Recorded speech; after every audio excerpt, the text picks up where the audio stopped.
दोस्तों, आज की इस वीडियो में हम बात करेंगे स्टॉप लॉस के बारे में। काफ़ी सारे लोगों को यह पता ही नहीं होता कि स्टॉप लॉस को सही तरह से कैसे लगाएं, और काफ़ी सारे लोग तो स्टॉप लॉस को लगाते ही नहीं। अगर आपने ध्यान से इस वीडियो को देखा, तो आज से और अभी से आप ट्रेडिंग का आधा गेम जीत जाएंगे। सबसे पहले ये समझते हैं कि स्टॉप लॉस होता क्या है। स्टॉप लॉस मतलब आपने कहीं पर ट्रेड लिया बाय में, और अगर यहाँ से प्राइस आपकी डायरेक्शन में जाएगा, तो वहाँ तो आपको प्रॉफिट होगा। लेकिन अगर प्राइस आपकी डायरेक्शन के अगेंस्ट गया, तो कहाँ पर आपको एग्जिट कर लेना है, वे होता है स्टॉप लॉस। इसके नाम से ही हमें मालूम चलता है कि इसमें हम अपने लॉस को स्टॉप कर देते हैं। अब समझते हैं कि स्टॉप लॉस क्यों ज़रूरी है। तो इसका काम होता है, प्राइस आपकी डायरेक्शन के अगेंस्ट जाता है, तब अगर आपने सही तरह से स्टॉप लॉस नहीं रखा, तो फिर आपका जितना भी कैपिटल है वह सारा का सारा ज़ीरो भी हो सकता है। और स्टॉप लॉस इसलिए भी ज़रूरी है क्योंकि ट्रेडिंग में कोई भी स्ट्रेटजी ऐसी है ही नहीं जिसके एक्यूरेसी 100% हो। मतलब अगर आप 10 ट्रेड लेते हैं, तो उसमें से 2-3 बार तो प्राइस आपके डायरेक्शन के अगेंस्ट जाएगा ही जाएगा। तो इसलिए भी स्टॉप लॉस को लगाना बहुत ज़रूरी रहता है। अब आपने ये तो सीख लिया कि स्टॉप लॉस क्या है, उसे लगाने की नीड क्या है। लेकिन फिर भी ये चीज़ मालूम होने के बावजूद भी कुछ लोग स्टॉप लॉस नहीं लगाते। और वे लोग ऐसा क्यों करते हैं, इसको हम एक एग्जाम्पल से समझते हैं। सपोज आपने यहाँ पर बाय में ट्रेड किया और इस कैंडल के नीचे अपना एसएल रखा। जहाँ पर आपने एंट्री की वो लेवल था 100 का, और आपका स्टॉप लॉस था 90 पर। अगर प्राइस आपकी डायरेक्शन के अगेंस्ट जाता है और अगर प्राइस 90 को नीचे की तरफ क्रॉस कर दे, तो आप इस ट्रेड से एग्जिट करेंगे, ऐसा समझकर अपना एसएल रख दिया।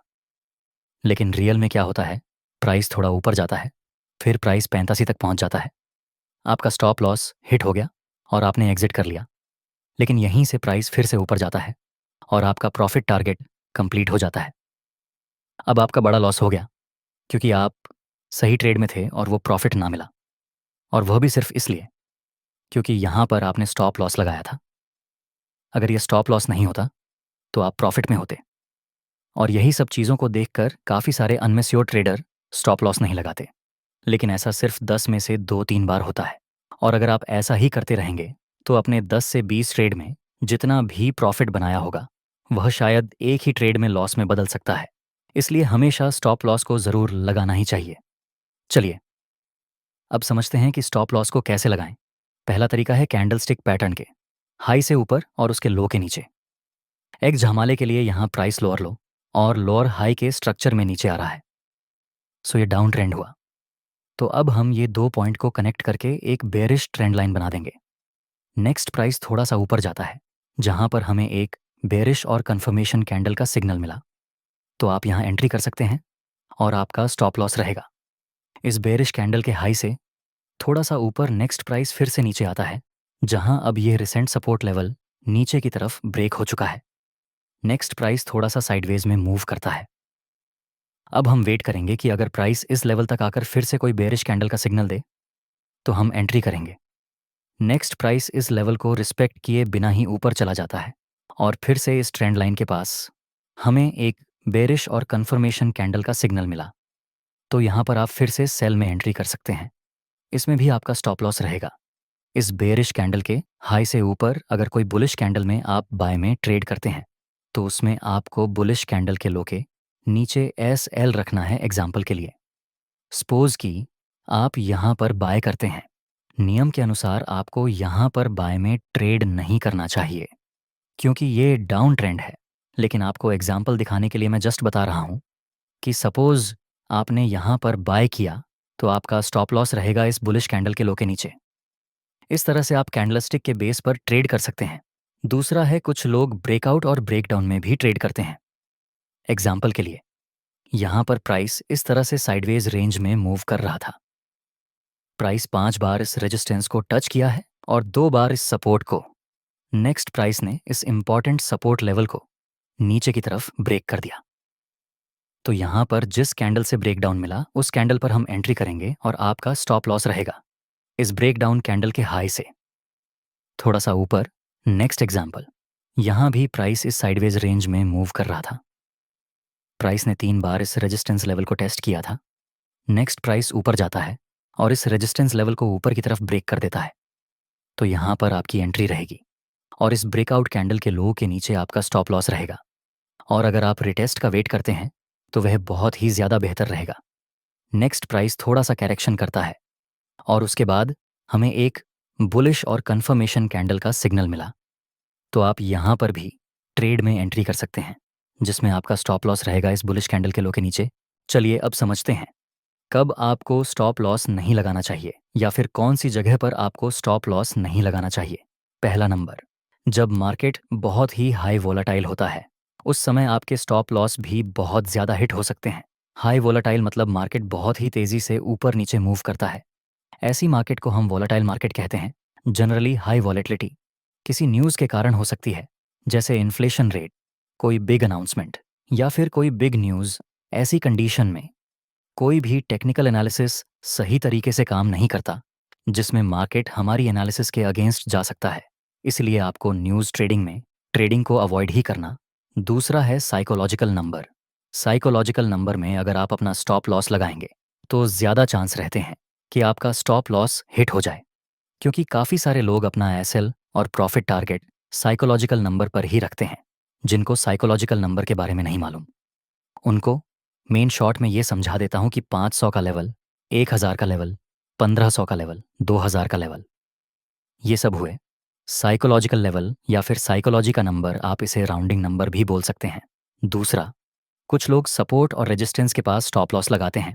एग्जाम्पल के लिए, यहाँ पर प्राइस ने डबल टॉप की फॉर्मेशन बनाई, फिर प्राइस इस लेवल तक आता है जो कि अब रेजिस्टेंस का काम करेगा। वहाँ पर एक ब्रेकआउट और कन्फर्मेशन का सिग्नल मिला, तो यहाँ पर जनरली लोग एंट्री करते हैं और वह अपना स्टॉप लॉस लगाते हैं। इस सपोर्ट के पास आपको इस तरह से स्टॉप लॉस नहीं लगाना है। नेक्स्ट प्राइस यहाँ पर स्टॉप लॉस हिट करता है और उसके बाद नीचे मूव कर जाता है। यहाँ पर गलती सिर्फ इतनी है कि ये जो स्टॉप लॉस था वह टाइट स्टॉप लॉस था। आपने इस रेजिस्टेंस के ऊपर स्टॉप लॉस लगाना है, क्योंकि ऐसे इंपॉर्टेंट सपोर्ट और रेजिस्टेंस के पास लिक्विडिटी ग्रैब करने के लिए भी प्राइस बहुत बार आता है। इसलिए आपको इंपॉर्टेंट लेवल से थोड़ा सा दूर अपना स्टॉप लॉस रखना है। चलिए अब समझते हैं आप ऐसा स्टॉप लॉस कैसे लगा सकते हैं जो कभी हिट ही ना हो, मतलब no loss stop loss strategy. अब no loss stop loss strategy में ऐसा नहीं होगा कि आपने कहीं पर बाय कर लिया और स्टॉप लॉस लगा दिया इतना बड़ा, इस तरह से नहीं। लेकिन इसकी एक प्रोसेस है जो मैं आपको बता रहा हूँ। इसको हम एक एग्जाम्पल से देखेंगे। यहाँ पर प्राइस स्टार्टिंग में डाउन ट्रेंड में मूव कर रहा था, उसके बाद ये रिसेंट स्विंग हाई ऊपर की तरफ ब्रेक हो चुका है। तो अब यहाँ पर ये डाउन ट्रेंड अप ट्रेंड में रिवर्स तो हो चुका है और नीचे हमारे पास एक डबल बॉटम पैटर्न की फॉर्मेशन भी है। अब हम वेट करेंगे कि प्राइस इस डबल बॉटम की नेकलाइन जो कि यहाँ पर रहेगी, वहाँ पर प्राइस रिटेस्ट करने के लिए आए, वहाँ पर हमें कोई बुलिश कैंडल का सिग्नल मिले। नेक्स्ट प्राइस थोड़ा रिटेस्ट करता है और इस लेवल के पास हमें एक हैमर और कन्फर्मेशन कैंडल का सिग्नल मिला। अब आपकी एंट्री यहाँ पर होगी और स्टॉप लॉस रहेगा। इस कैंडल के नीचे आपका पहला टारगेट रहेगा यहाँ। अब आपको क्या करना है, अगर प्राइस यहाँ से थोड़ा बहुत ऊपर जाए और सपोज कि प्राइस यहीं कहीं से रिवर्स होने लगे, तो जो आपका स्टॉप लॉस था यहाँ पर वह बन जाएगा।